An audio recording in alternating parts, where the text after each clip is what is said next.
الصبح بدا من طلعته.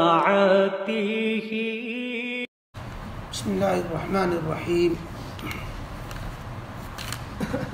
چوتھے پارے میں 13واں رکوع اور سورہ النساء کا دوسرا رکوع چل رہا ہے. سورہ النساء میں 12 آیتیں ہوئی ہیں. آیت نمبر 12 کے بعد ہے تلک حدود اللہ ومن یطع اللہ ورسولہ. اعوذ باللہ من الشیطان الرجیم. بسم اللہ الرحمن الرحیم. تلک حدود اللہ ومن یطع اللہ ورسولہ يدخلہ جنات تجری من تحتها الانہار خالدین فیہا وذلک الفوز العظیم. ومن يعص الله ورسوله ويتعد حدوده يدخله نارا خالدا فيها وله عذاب مهين. صدق اللہ العظیم.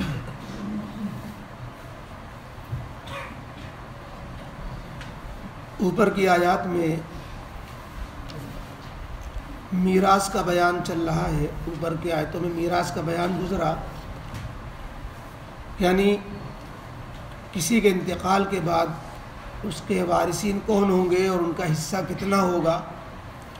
تو شروع رکوع سے لے کر یہاں تک جو میراثیں بیان کی گئیں ان میں سے ایک تو اولاد، کہ اگر باپ یا ماں کا انتقال ہوتا ہے تو بیٹے کو بیٹی کو کتنا ملے گا، ایک ہو تو کتنا ملے گا، ایک سے زیادہ ہو تو کس کا کتنا حصہ بنے گا. کسی کے بیٹے کا انتقال ہو جاتا ہے، ماں باپ زندہ ہوتے ہیں، ماں ہے یا باپ ہے یا دونوں ہیں، تو ان کا کتنا کتنا حصہ ہوگا.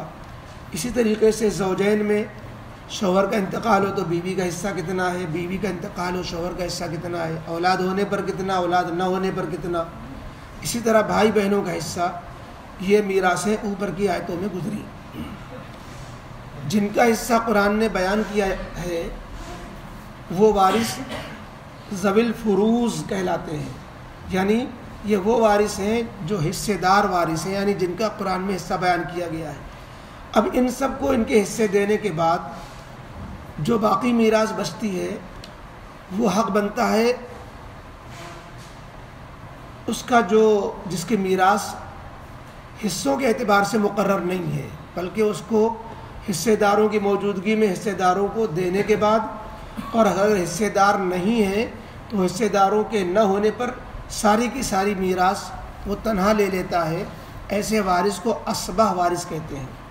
اس کا ذکر ان آیتوں میں نہیں آیا. جیسے بیٹا ہے، بیٹے کا ذکر نہیں آیا کہ بیٹا تنہا اگر ہے یا کئی ایک بیٹے ہیں اور کوئی اولاد نہیں ہے تو وہ سارا مال کا وارث خود ہو جائے گا.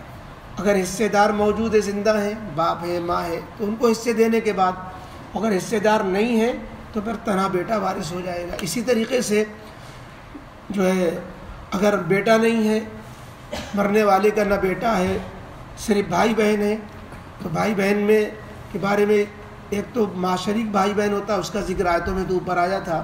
سگا بھائی بہن ہے اور کوئی آگے پیچھے وارث نہیں ہے تو یہ ساری میراث لے لیتے ہیں.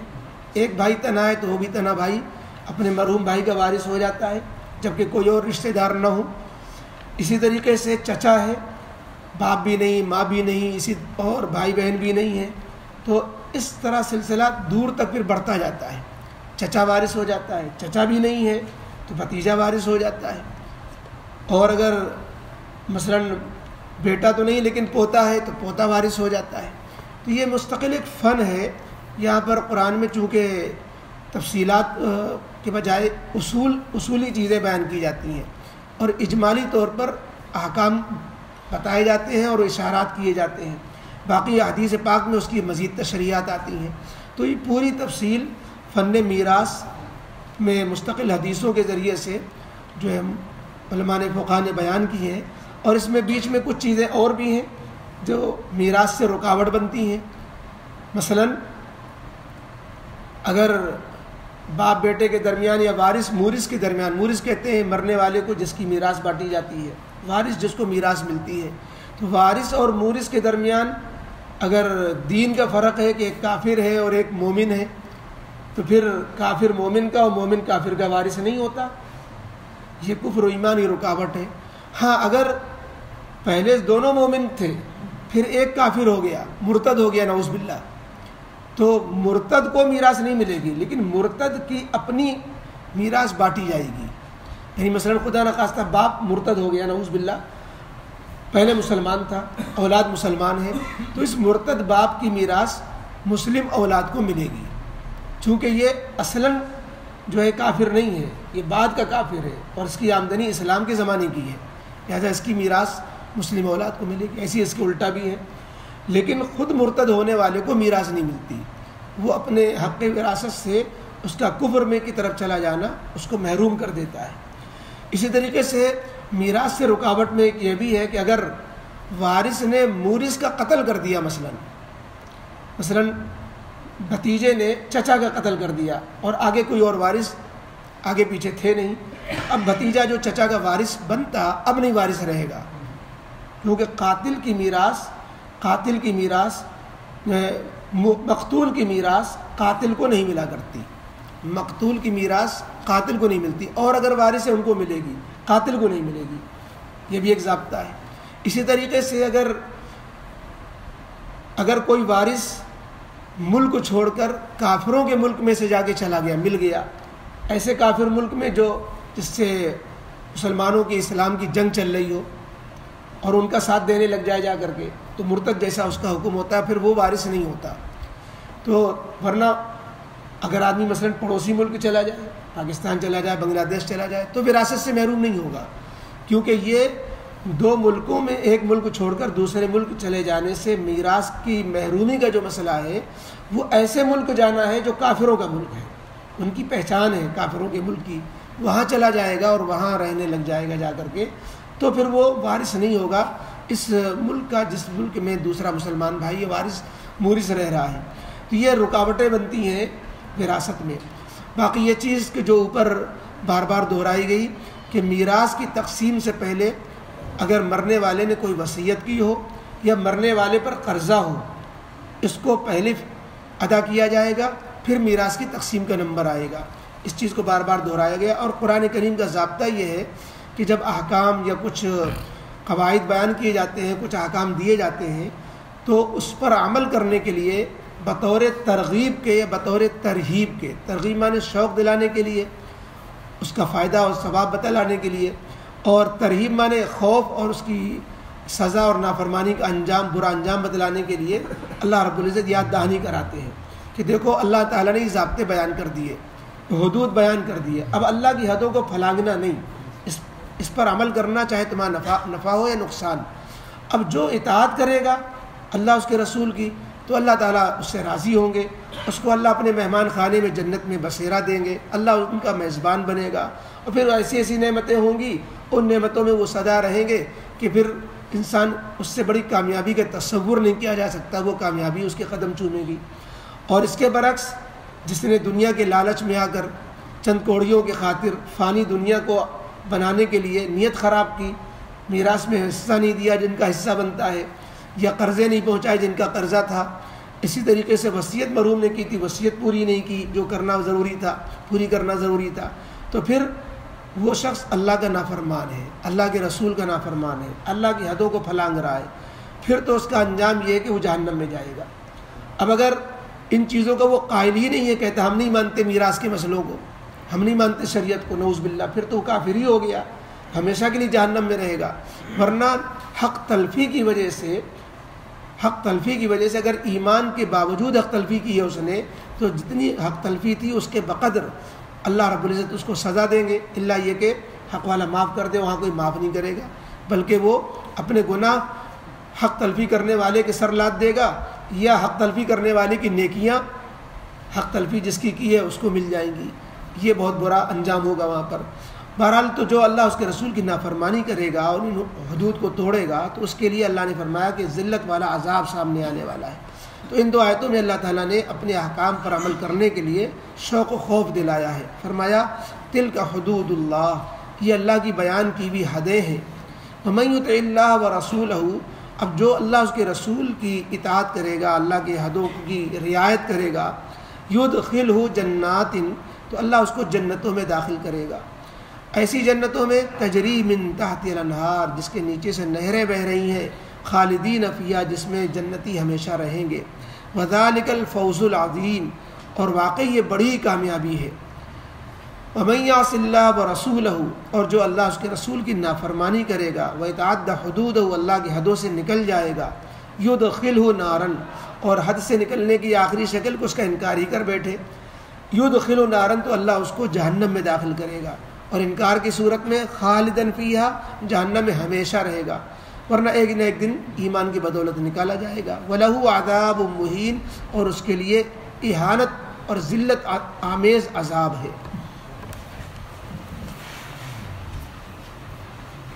الحمد للہ رب العالمین، والصلاة والسلام علی رسول محمد وآلہ وصحبہ اجمعین۔ ربنا ظلمنا انفسنا وإن لم تغفر لنا وترحمنا لنكونن من الخاسرین۔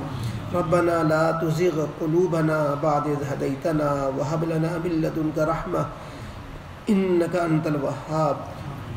ربنا هب لنا من ازواجنا وذرياتنا قرة اعين واجعلنا للمتقين اماما۔ اللهم انا نسألك العفو والعافية في الدنيا والآخرة۔ یا اللہ یا رحمان یا رحیم، سب کے گناہوں کو معاف فرما۔ اے اللہ اپنے فضل و کرم سے اللہ ہم سب کے ساتھ خیر کا معاملہ فرما۔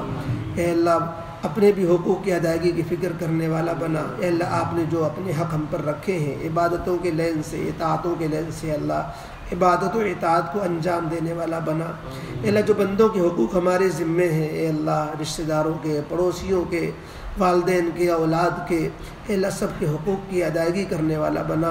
اے اللہ حق تلفیوں سے ہم سب کی حفاظت فرما۔ اے اللہ تیرے نبی علیہ السلام نے اسے مفلس اور کنگال اور بڑا کنگال قرار دیا، اسے جو ہے اللہ نیکیاں کر کے آئے لیکن کسی کی حق تلفی کی، کسی کو ستایا، کسی کا حق دبایا، وہ سب سے بڑا مفلس ہوگا کہ اس کی نیکیاں لوگ لے لیں گے اور لوگوں کے گناہ اس کے سر آ جائیں گے، اس کی کیے کرائے سارے نیک اعمال دوسروں کے کھاتے میں چلے جائیں گے۔ اے اللہ ایسے مفلسی سے ہماری حفاظت فرما۔